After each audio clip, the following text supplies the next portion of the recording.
جس جانور کا کان کٹا ہوا ہو تو کیا اس کی قربانی ہو جائے گی؟ جس جانور کا کان کٹا ہو کیا اس کی قربانی ہو جائے گی؟ اس سوال میں کچھ ڈیٹیل ہے۔ جانور کا جو کان ہے اس کا سائز دیکھا جائے گا، کتنے سائز میں وہ کٹا ہوا ہے۔ اگر 1/3 یا اس سے کم کٹا ہوا ہے تو پھر اس کی قربانی ہو جائے گی۔ 1/3 سے زیادہ اگر کان کٹا ہوا ہے تو پھر اس کی قربانی نہیں ہوگی۔ آپ مطلب کان کے 3 حصے کریں گے، جیسے یہ 3 خانے بنے ہوئے ہیں، تو اس طرح یہ ایک پورا کان ہے، یہ 1/3، یہ 2/3، یہ 3/3۔ اگر اتنا کان کٹا ہوا ہے یا اس سے کم کٹا ہوا ہے تو پھر تو قربانی ہو جائے گی، اور اگر 1/3 سے زیادہ کٹا ہوا ہے، اس ڈبے سے اگر آپ نیچے آ جائیں گے تو اتنا اگر کان کٹا ہوا ہے تو پھر قربانی نہیں ہوگی۔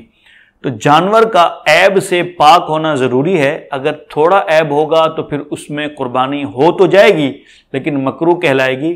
اگر عیب زیادہ ہوگا تو پھر قربانی اس کی نہیں ہوگی۔ تو کان کے حوالے سے یہی ہے کہ اگر تھوڑا کان کٹا ہوا ہے، 1/3 یا اس سے کم، تو اس کی قربانی ہو جائے گی، بلکہ مکروہ کہلائے گی۔ لیکن اگر 1/3 سے زیادہ کٹا ہوا ہے پھر تو قربانی ہوگی ہی نہیں، کیونکہ یہ جانور عیب دار ہے۔